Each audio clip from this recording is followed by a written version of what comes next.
Graça e paz, amém? Estão felizes? Amém. Abra sua Bíblia no livro de João, capítulo 21. Nós vamos ler do capítulo 21, versículo 15 ao 19. Ao final de cada versículo, toda a igreja de Cristo diga amém. Diga comigo os deveres dos copastores.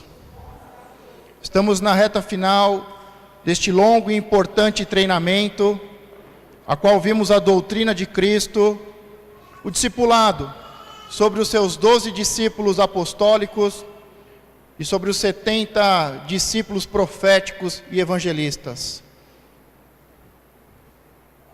Todos encontraram? Amém. Depois de terem jantado, disse Jesus a Simão Pedro: Simão, filho de Jonas, ama-me mais do que estes? E ele respondeu: Sim, Senhor, tu sabes que te amo. Disse-lhes: apacenta os meus cordeiros. Versículo 16, tornou a dizer-lhe segunda vez: Simão, filho de Jonas, ama-me? Disse-lhe: Sim, Senhor, tu sabes que te amo. Disse-lhe: apacenta as minhas ovelhas. E disse-lhe terceira vez: Simão, filho de Jonas, ama-me? Simão entristeceu-se por ter lhe dito terceira vez: ama-me? E disse-lhe: Senhor, tu sabes tudo, tu sabes que eu te amo. Jesus disse-lhe: apacenta as minhas ovelhas. Na verdade te digo que quando eras moço, te cingias a ti mesmo e andavas por onde querias, mas quando já fores velho, estenderás as mãos e outro te cingirá e te levará para onde tu não queres. Versículo 19, e disse isto, significando com que morte havia ele de glorificar a Deus. E dito isso, disse: segue-me. Amém? Podeis tomar assento. Diga para a pessoa que está do seu lado: segue-me. Quando nós iniciamos este longo e importante treinamento sobre os 12 e os 70 discípulos de Cristo, sobre a doutrina de Cristo, logo no começo nós falamos sobre achamos Jesus, vem e vê, segue-me.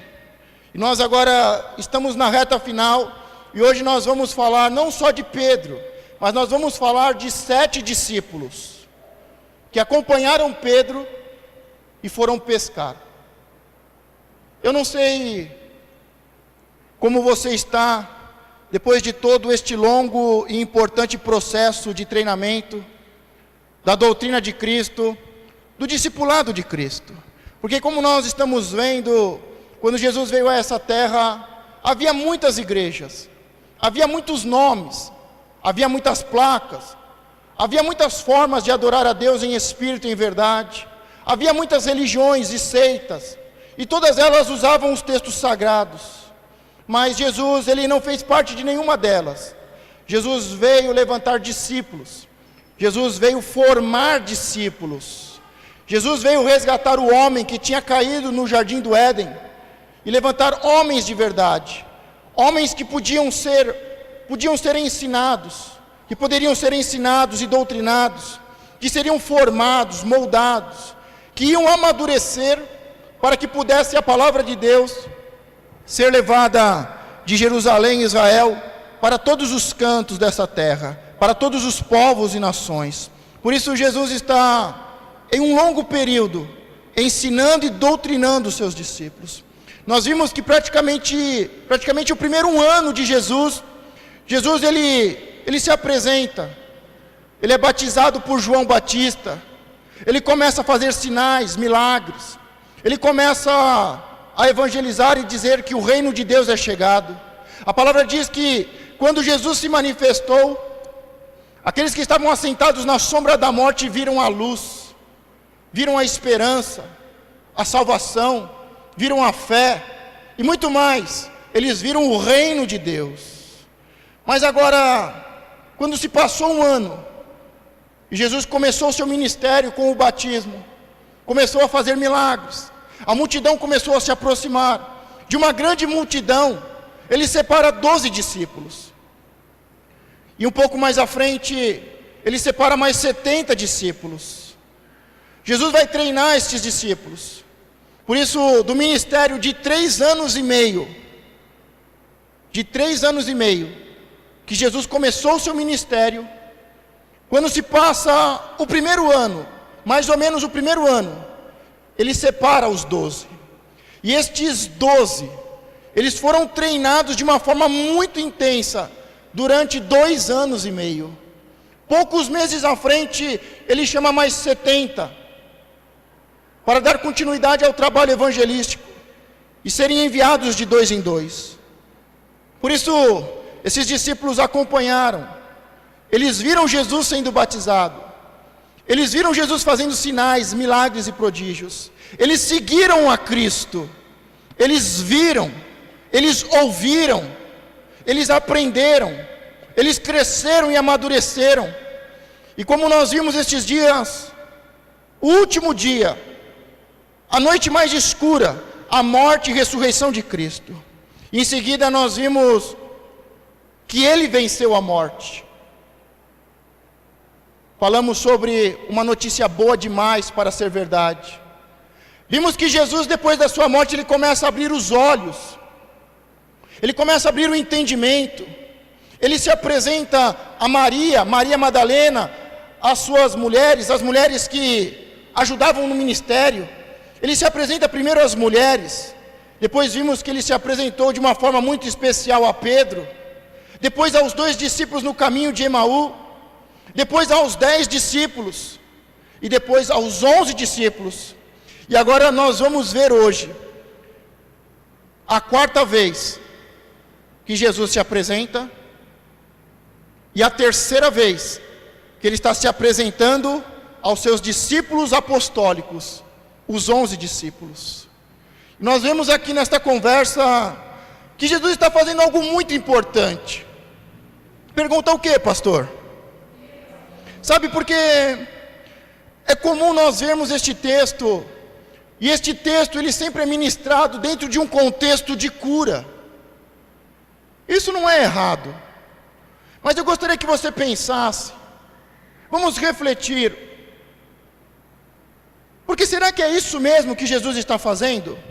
Será que Jesus tem como propósito, nesta 4ª vez que Ele está se apresentando, nesta 3ª vez que Ele se apresenta em especial aos seus discípulos mais chegados, será que o propósito é realmente de curar o coração de Pedro?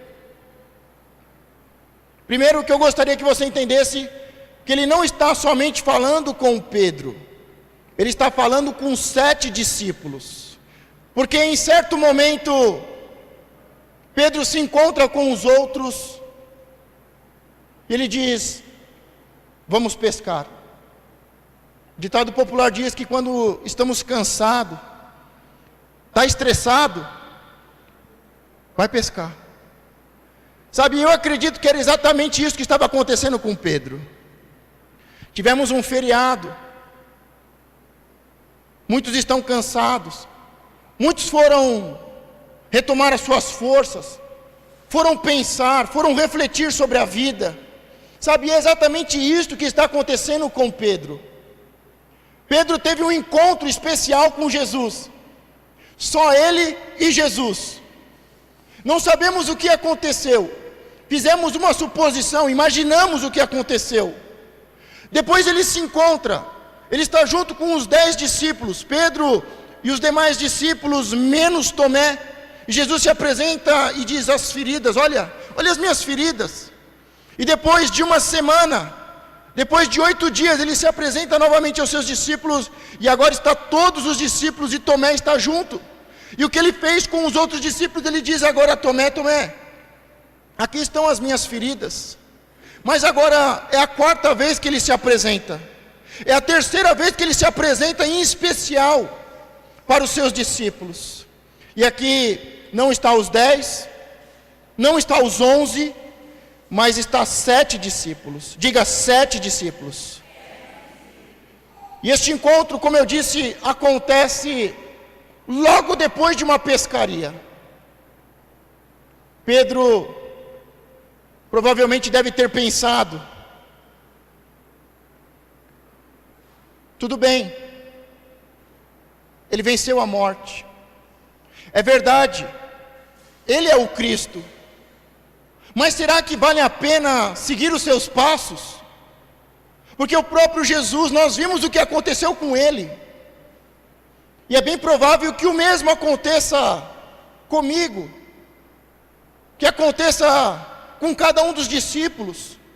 Por isso imagino eu que Pedro, passados dias, está pensando: realmente ele é o Cristo, ele venceu a morte, mas será que vale a pena seguir os passos de Cristo?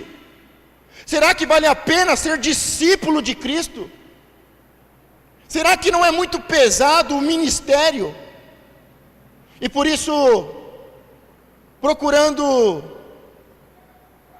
se distrair, procurando pensar e refletir sobre a vida, sobre tudo que tinha acontecido, e principalmente de agora em diante, o que seria dele, ele decide ir pescar. Ele chama alguns discípulos, e no total são 7 discípulos. Ele volta para o mar da Galileia, um lugar familiar, ali na aldeia, nas margens do mar da Galileia, um lugar familiar, provavelmente onde ele cresceu, onde ele tinha muitos amigos, onde estavam os seus parentes, a sua família, aonde estavam ali os barcos que ele tinha deixado. E a palavra diz que eles saíram para pescar e passaram a noite toda pescando. Diga, mas não pescaram nada. Sabe, Pedro está tendo um momento de reflexão, de romantismo. Eu vou voltar atrás, eu vou voltar a ser um pescador. Parece tão bom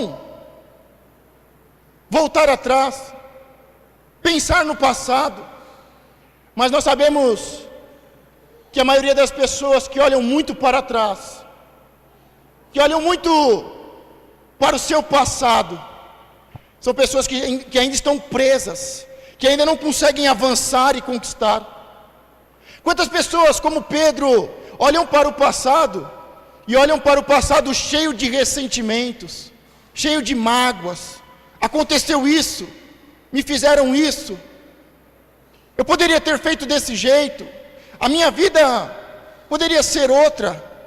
E Pedro, ele está no mar da Galileia, junto com seus amigos, em um lugar familiar, pensando e refletindo: tudo bem, ele é o Cristo, o Filho do Deus vivo, ele venceu a morte, mas será que vale a pena ser um discípulo? Diga comigo, será que vale a pena ser um discípulo de Cristo? Porque o fardo é pesado, a responsabilidade é muito grande. O Evangelho, muito mais do que o Evangelho e uma doutrina, o reino pesava sobre as costas de Pedro e dos primeiros discípulos. Era uma grande responsabilidade. Mas, como eu disse, esse texto, ele sempre está dentro de um contexto de cura, onde se diz: Pedro negou 3 vezes, e agora ele vai dizer que ama Jesus 3 vezes. É a 3ª vez que Jesus se apresenta aos seus discípulos. Por 3 vezes, Jesus vai perguntar se se Simão ama a Cristo. Lembrando as 3 vezes que ele negou. Mas eu quero que você olhe muito além disso. Sabe, porque tem pessoas que ficam presas a um sistema, ficam presas a um sentimento, ficam presas no passado. Tem pessoas que vêm à casa do Senhor, e todos os dias que entram na casa, e na presença do Senhor, pedem perdão, pelo mesmo pecado que cometeram. Sentem ainda o peso do fracasso, do remorso, o peso do pecado. Mas será que esta é verdadeiramente a situação de Pedro? Se você tem olhado para o passado, e se o seu passado tem te condenado, basta pedir perdão a Deus, e dizer que o ama, que Ele te perdoa. Tem pessoas que dizem: pastor, eu não senti que Deus me perdoou. Mas o perdão não é um sentimento, é uma decisão. Eu não preciso sentir para pedir perdão para um irmão, para uma pessoa. Basta eu ter feito algo errado, eu tenho que ir pedir perdão. Por isso não é um sentimento. Você não precisa de um sentimento, você não precisa de um sinal, você precisa de uma consciência, de uma mente iluminada pela palavra que diz que quando pecamos, devemos pedir perdão. Agora, será que isso não aconteceu no primeiro e no segundo encontro que Jesus teve com Pedro? Será que o primeiro encontro que Jesus teve, em particular com Pedro, não foi um momento de cura para Pedro? Será que quando Jesus se apresentou a Pedro e aos 10 discípulos, os 9, com Pedro 10 discípulos, e disse: aqui estão as feridas, ó, sou eu venci a morte. Será que isso não tirou o peso do pecado? Será que isso não tirou o peso do remorso? Será que isso não tirou o peso do fracasso? Será que ter um encontro com Jesus não cura o coração de Pedro? Nós vimos na semana passada que em um único encontro de Jesus com Tomé, todas as dúvidas caíram por terra. E ele disse: Senhor meu e Deus meu. Será que Pedro realmente está precisando de mais cura? Será que Pedro ainda não se sente perdoado e amado do Senhor? Diga, a questão não é essa. Quando olhamos o texto e o contexto, está muito além de um discípulo. Quando olhamos o texto e o contexto, está muito além de Pedro e dos 7 discípulos. Está muito além da equipe apostólica, dos 12, dos 70, dos 120, dos 500, dos mais de 500. Ela está muito além. Porque Jesus está aqui conversando com Pedro, mas ele está em uma roda conversando com os 7 discípulos. Pedro e mais 6 discípulos.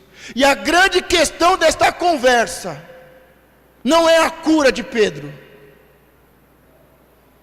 Pergunta: o que é então, pastor? Eu só ouvi sobre Pedro ser curado. A grande questão desse texto, que podemos ver no texto e no contexto, ir muito além do que já ouvimos, ir muito além da cura do coração e da alma. Nós vemos que Jesus está preocupado, e Ele está ministrando sobre os deveres que os copastores, Ele como o pastor, o bom pastor, e as responsabilidades dos seus copastores, a responsabilidade dos seus discípulos.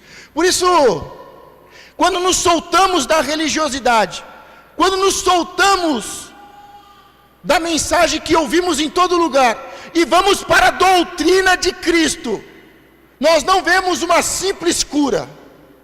Nós não estamos vendo uma cura de Pedro, por ter negado 3 vezes e agora dizer que ama Cristo 3 vezes. Não é uma questão pessoal com Pedro. Jesus já tinha tido o seu encontro pessoal com Pedro, já há algumas semanas atrás. Já tinha tido um encontro com Pedro e a sua equipe apostólica. Agora, Jesus está falando com Pedro e os pescadores que voltaram atrás. Com os discípulos que estão em meio a um feriado, pescando. Em meio a um momento de lembrança do passado. E provavelmente eles lembravam, puxa, como era bom aquela vida. Como era bom ser pescador. Puxa, João, lembra quando nós saímos de barco e pescamos? Lembra, João, quando nós pescamos aqueles peixes? Você lembra, João? Sabe, Pedro, junto com os outros, eles estão lembrando do passado. Mas de uma forma romântica.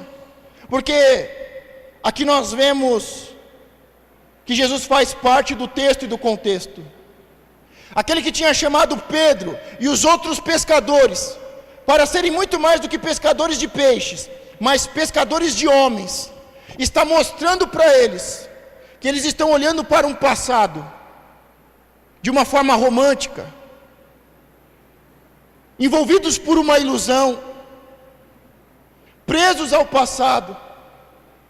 Mas Ele, que é Deus e que controla todas as coisas, não permite que nenhum peixe seja pescado. É o mesmo Jesus que fez o milagre tão especial de Pedro pescar um único peixe com uma dracma na boca. É o mesmo Jesus que diz, olha, eu tenho o controle de tudo e de todas as coisas. E para te mostrar que eu sou Deus, e para te mostrar que eu sou o Filho de Deus, e que eles vêm cobrar de mim os impostos, e não me reconhecem como filho, eu vou dar ordem a um simples peixe. E você vai pescar este simples peixe, este único peixe. E quando você abrir a boca deste peixe, você vai encontrar a dracma, o valor, para pagar o meu imposto e o seu imposto. Ele está no controle de todas as coisas. Nenhum dos discípulos consegue pescar um peixe. Jesus está mostrando para eles que eles estão presos ao passado, que eles estão envolvidos em uma ilusão, em mágoas, em um romance. Jesus quer mostrar para eles que muitas vezes eles, sendo pescador de peixes, não pescaram nada, que não é tão fácil ser um pescador de peixe. Diga, eles não pescaram nada. Em seguida, conhecemos o texto e sabemos que Jesus dá uma ordem: lance a rede do outro lado. E eles pescam muitos peixes grandes. Jesus está no controle. Jesus, que tinha colocado um peixe com uma dracma no anzol de Pedro, agora coloca centenas de peixes, de grandes peixes, na rede dos discípulos. Como eu disse, provavelmente eles foram pensando na vida, refletindo, presos ao passado, envolvidos em um romantismo, em uma imaginação. Mas Jesus mostra para eles que não é tão simples e não é tão fácil também ser um pescador de peixes. Jesus mostra que está no controle. Diga, não pescaram nada. Mas eles estão frustrados porque não pescaram nada. Eles tinham uma ideia do passado. Sabe, eu fico imaginando, por quê? Por que que quando Jesus chamou eles, pela primeira vez, eles de imediato, eles não pensaram, eles não perguntaram aos seus pais, eles não tiraram um tempo para refletir. Jesus diz, me segue. E eles de imediato soltam as redes, deixam o barco dos seus pais e vão seguir Jesus. Provavelmente é porque pescar não era tão bom, porque a vida que eles estavam tendo não era tão boa, não era tão fácil, porque um simples homem, desconhecido, estranho, diz: segue-me, e de imediato eles largam tudo para seguir este homem. Por mais que houvesse unção, por mais que houvesse poder na palavra de Jesus, ninguém deixa as suas redes, ninguém deixa a sua empresa, ninguém deixa o seu trabalho, ninguém deixa a vida passada e começa a seguir Jesus. Se deixa, é porque a vida passada não era boa. E eu quero te perguntar aqui, não sei como está a sua vida hoje, mas como era a sua vida antes de Jesus te chamar? Como era o seu casamento antes de Jesus te chamar? Como era a sua vida? Como era o seu passado? Eles estavam com as redes. O que você soltou para seguir Jesus? Quantos tiveram que soltar as redes? Quantos tiveram que deixar a bebida, as drogas, a prostituição? Sabe, quando fazemos um apelo, não é momento de simplesmente refletir, de voltar para casa, conversar com o patrão, pedir um conselho para o pai, para a mãe ou para a vizinha. Quando Jesus passou e Ele te chamou, você deixou tudo para seguir Jesus. Foi o que aconteceu com Pedro, e o que aconteceu com esses discípulos, que agora estão tentando pescar um peixe, talvez um peixe que vai servir de alimento, porque eles podem estar pensando: quando Jesus estava aqui, Ele era o pão da vida, Ele multiplicou os pães e peixes, mas e agora? Quem vai suprir as minhas necessidades? Quem vai me dar do pão que sustenta? Quem vai multiplicar os peixes? Provavelmente eles foram atrás de comida, provavelmente estavam precisando de alimento, mas não pescaram nada. E quando olhamos o texto, vimos que Jesus dá a eles uma pesca maravilhosa. Não é qualquer peixe, são grandes peixes. Jesus está dizendo: eu estou no controle de todas as coisas. Eu chamei vocês, eu mesmo disse: segue-me. Eu mesmo que disse que sou o pão, alimentei vocês. Eu mesmo alimentei as multidões. Eu cuidei de vocês durante estes 2 anos e meio. Eu estou no controle. Mas os discípulos, eles precisam assumir a responsabilidade. Diga: discípulo não precisa de cura, precisa assumir responsabilidade. Sabe, tem pessoas que estão na igreja há 2 anos, tem pessoas que estão há 3 anos, 4, 5 anos. Os que estão há 20 não vou nem falar, porque já morreram já. Mas tem gente que está há tanto tempo na igreja, há tanto tempo seguindo a Jesus, e sempre está dizendo: pastor, eu preciso de cura. Pastor, ora por mim. Pastor, me unge. Sabe, quem me conhece sabe que eu não gosto de fazer reunião de libertação com exorcismo, com manifestações. Mas às vezes acontece. Às vezes o Senhor nos prepara e diz: é necessário. Mas quando você faz, quem acompanha sabe que geralmente eu ministro a palavra, faço a convocação, despeço a multidão para fazer oração por libertação.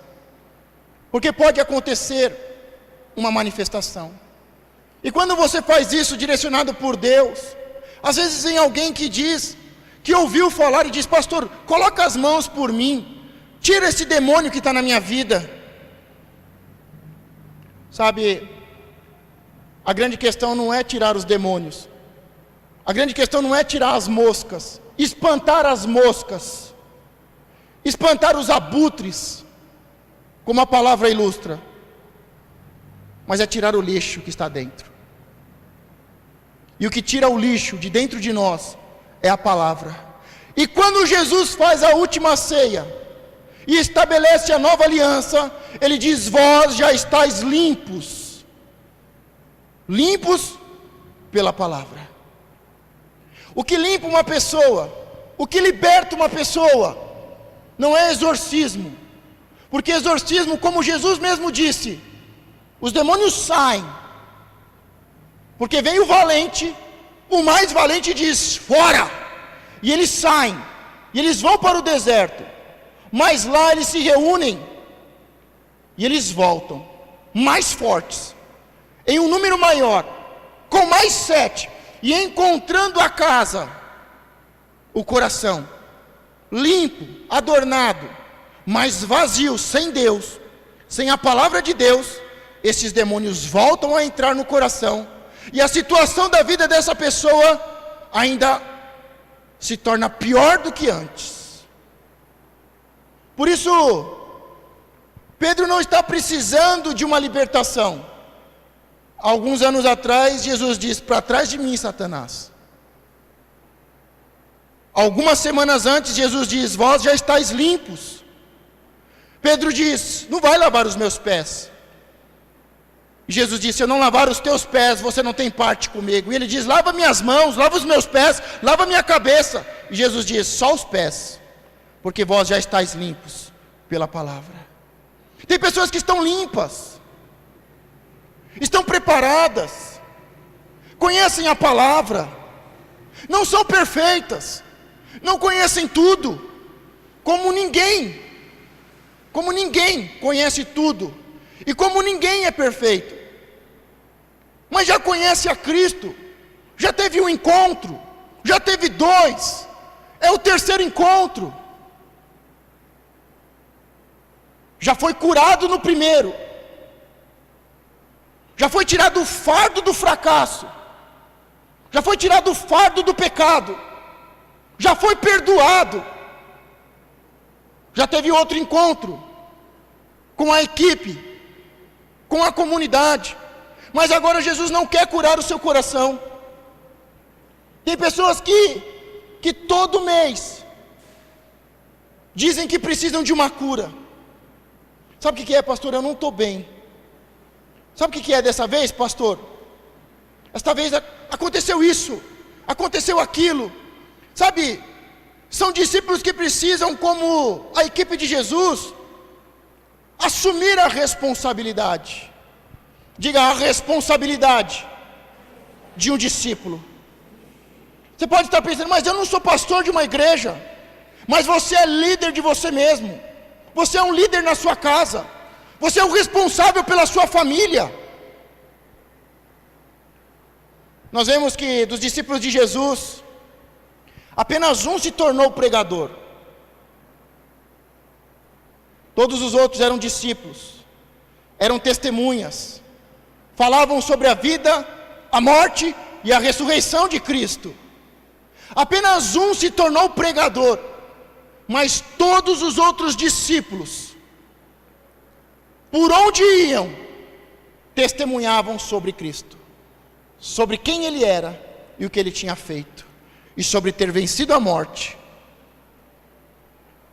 Por isso eu não estou aqui falando com pastores de igrejas, mas eu estou falando com discípulos que precisam assumir a responsabilidade na sua casa, de ser um homem de Deus na sua casa, de ser uma mulher sábia na sua casa, de ser jovens prudentes na sua casa, de serem homens e mulheres, de serem de verdade cristãos, discípulos de Cristo, na escola, no trabalho, por onde caminharem, como todos os discípulos de Cristo foram.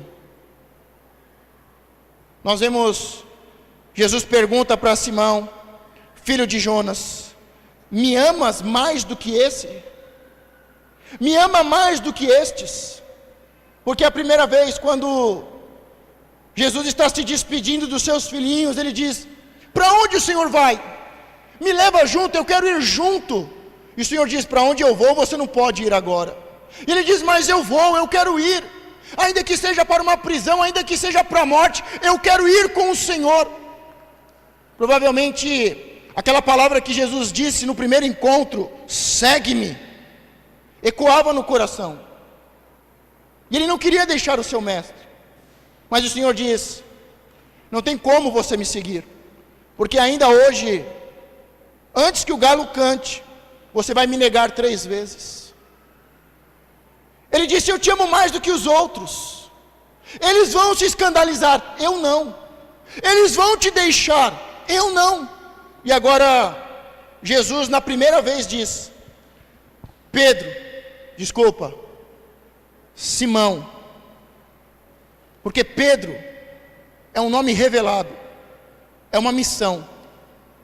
Simão, filho de Jonas, você que é do passado, você que é um simples pescador,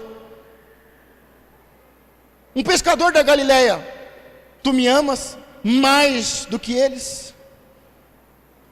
E esta vez ele diz: amo. Nós não vemos ele dizendo mais do que os outros, mas diz: eu te amo. Jesus, pela segunda vez, diz: tu me amas, Simão? Na segunda vez, ele diz: eu te amo. Na terceira vez: tu me amas, Simão, filho de Jonas? E a palavra diz que ele ficou muito triste.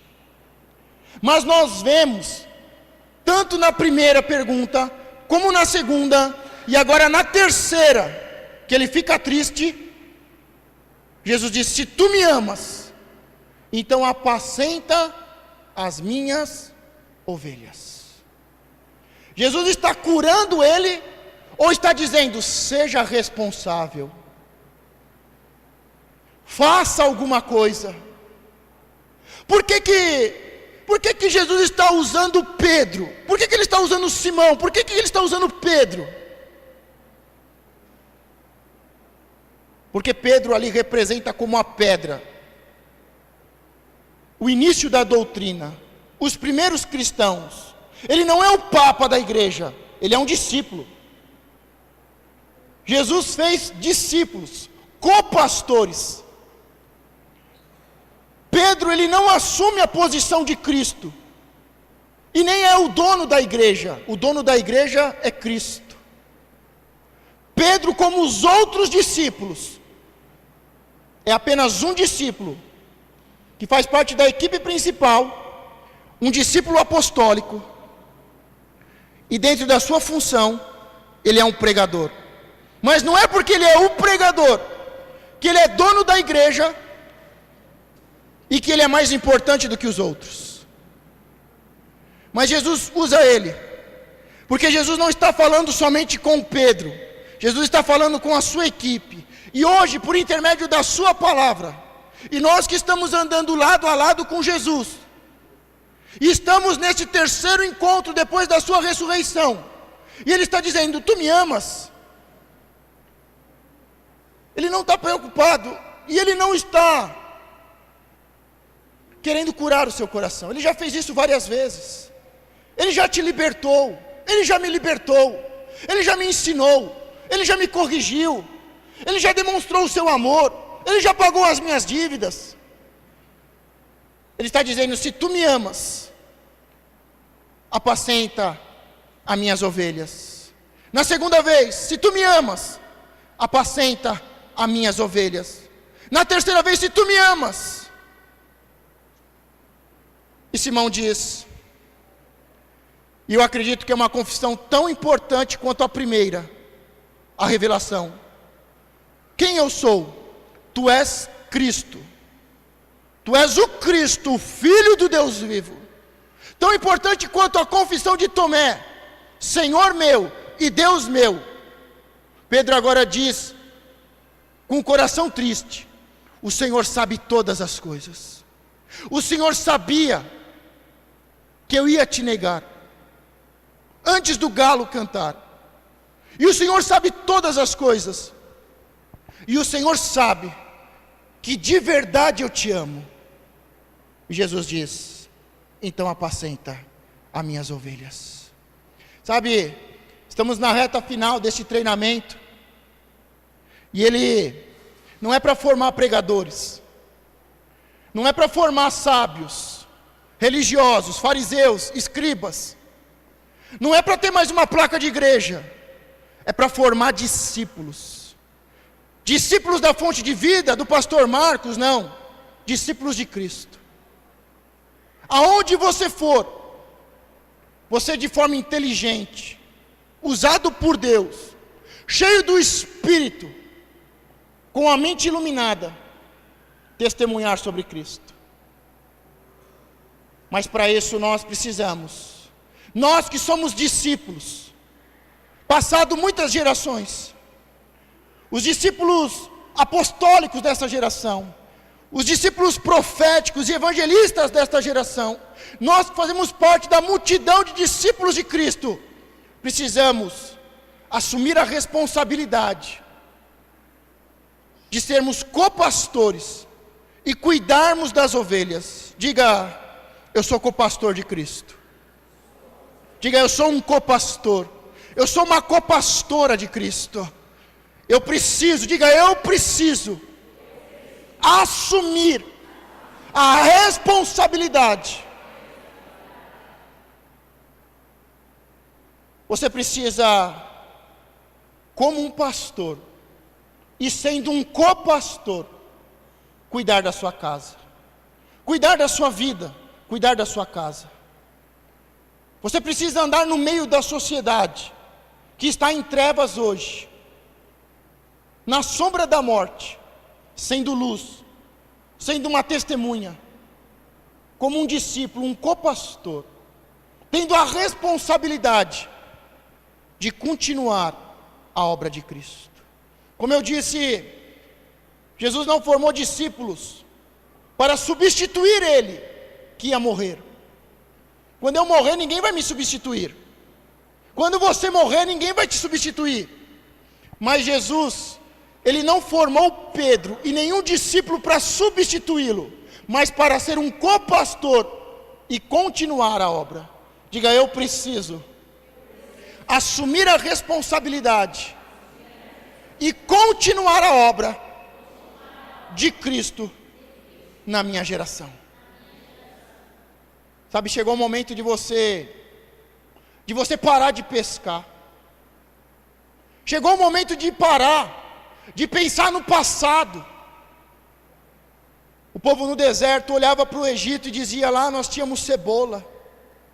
Sabe quanta gente que está atravessando o deserto, que está próximo da terra prometida, mas olha para o passado.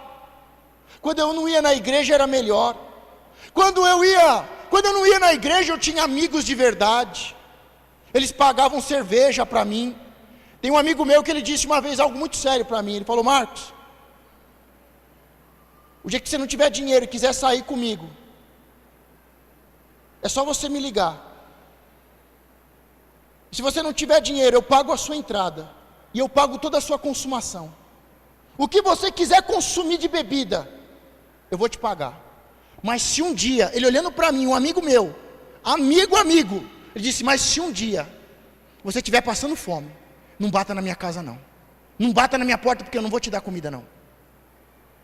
Mas se você quiser sair para beber, como fizemos muitas vezes, você não precisa ter um centavo no bolso. E muitas vezes é para estes amigos que nós queremos voltar. É para este Egito de drogas e de vícios que nós queremos voltar. É para esta amizade falsa que nós queremos voltar. É para este Egito, para a escravidão que nós queremos voltar. É para esta pescaria que nós queremos voltar. Quando Jesus te chamou, você veio de imediato. E esta palavra é para Pedro, é para os discípulos que estão pensando: ser pescador de peixe é mais fácil do que ser pescador de homens. Como é difícil pregar a palavra, pastor. Como é difícil testemunhar. Como é difícil evangelizar. As pessoas não querem Deus. As pessoas não querem mais as coisas de Deus. O que é mais difícil? Ser filho e discípulo de Deus? Ou ser escravo do mundo? Sabe, a vida é cheia de coincidências. Todos sabem que o ano passado, este último ano, foi um ano muito difícil. Foi um ano muito complicado, de muitas dores, de muitas perdas, de muitas frustrações. Um ano em que fui muito ferido. Mas, como Pedro, esses dias agora do feriado eu fui para a praia pescar, quer dizer, pescar não, só fui ver o mar mesmo. E eu fui pensar exatamente sobre esta palavra que eu ia ministrar. Será que não é melhor deixarmos de sermos crentes? Será que não é melhor voltarmos para a nossa vidinha, para o meio dos nossos amigos?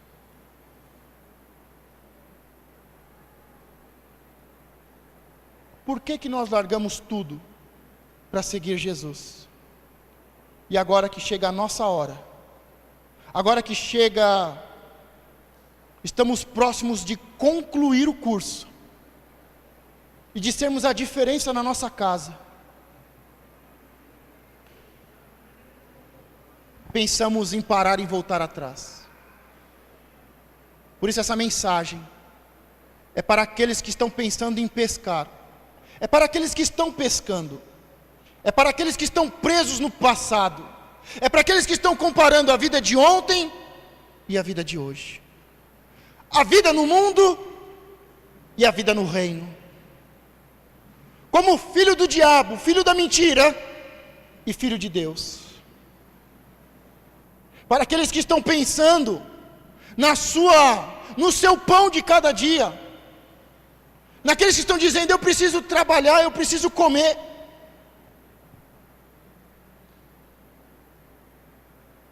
Diga para a pessoa que está do seu lado, que eu não vou falar de novo não, mas diga para ela: apacenta as minhas ovelhas.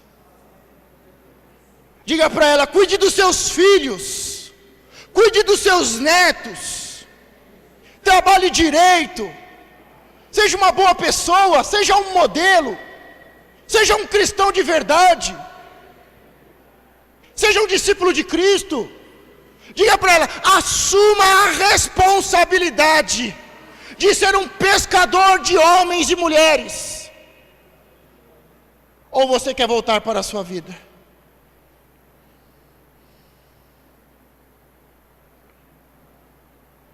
Na verdade te digo, que quando eras mais moço, te cingias a ti mesmo, e andavas por onde querias. Mas quando já fores velho, estenderás as mãos, e outro te cingirá, e te levará. Sabe, quando somos meninos na fé, quando ainda somos discípulos ainda meninos, imaturos, nós vamos para onde nós queremos, fazemos do jeito que queremos. Mas quando envelhecemos, no sentido de amadurecermos, como estava acontecendo com Pedro e os discípulos, a laranja estava no momento de ser colhida, ela estava no momento, ela estava no ponto, ela estava madura. E aí não fazemos mais o que queremos, do jeito que queremos, mas fazemos do jeito que o Senhor quer. Quantos querem fazer do jeito que o Senhor quer? Quantos querem obedecer o Senhor de verdade?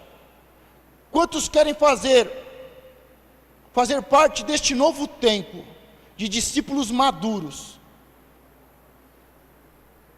Deixar a imaturidade, deixar de ser amargo, de ser ainda uma laranja que está verde, para ser um filho maduro, um discípulo de Cristo, que conhece a doutrina, que viu, que ouviu, que andou passo a passo, que viu a morte e a ressurreição de Cristo, que teve um encontro, 2, 3, e agora Jesus está dizendo: seja responsável.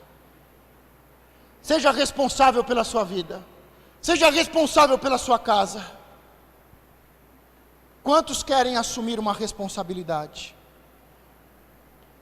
Quantos querem ser um discípulo apostólico? Quantos querem ser um discípulo profético e evangelista?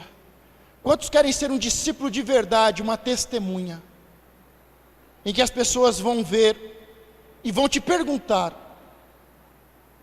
o que você faz? Quem você é? Porque há algo diferente em você.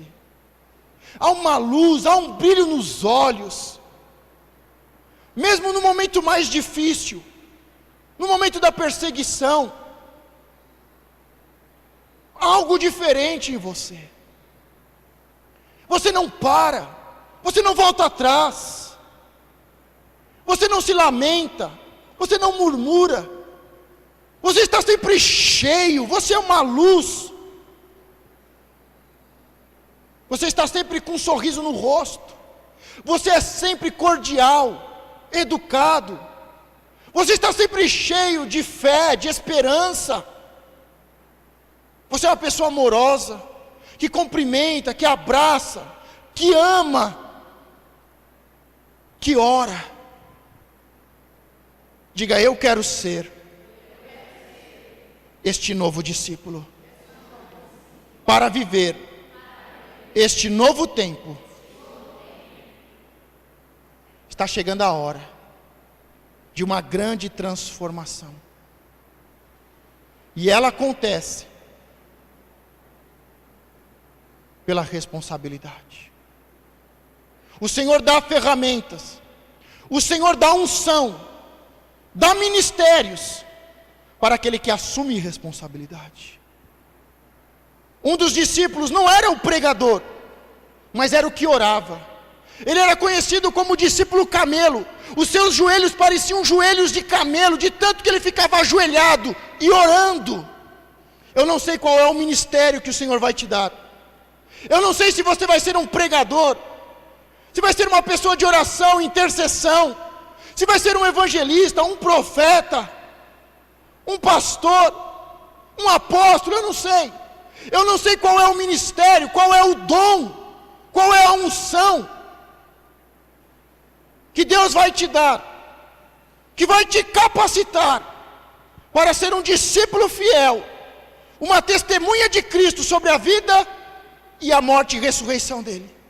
Mas o Senhor só vai dar para aqueles que assumem responsabilidade, para aqueles que quiserem ficar no banco, para aqueles que quiserem voltar a serem um simples pescador. O Senhor não vai dar.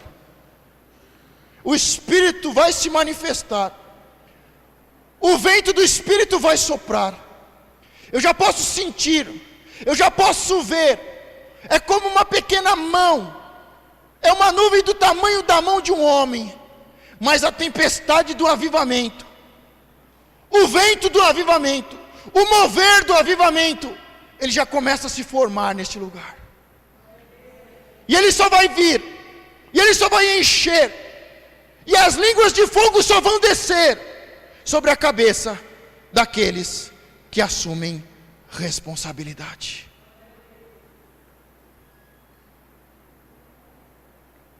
Quantos querem assumir uma responsabilidade? Diga comigo, coloque a mão sobre o seu coração. Diga: Senhor, me prepara para viver e fazer a diferença neste novo tempo. Diga: Senhor, eu já posso ver uma pequena nuvem do tamanho da mão de um homem. Eu sei, eu creio. O profeta disse, o profeta me falou, que vai chover avivamento neste lugar. E ele disse: se prepara, Diga a Acabe que vai chover. Vai haver uma grande chuva de avivamento sobre este lugar. Vai acontecer uma chuva, uma forte chuva de avivamento sobre este lugar. Diga: eu recebo. Abro meu coração e peço que o Espírito da verdade habite em mim. Me capacite com ministérios, com muitos dons,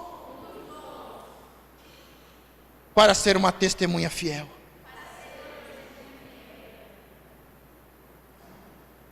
Quantos podem aplaudir o Senhor?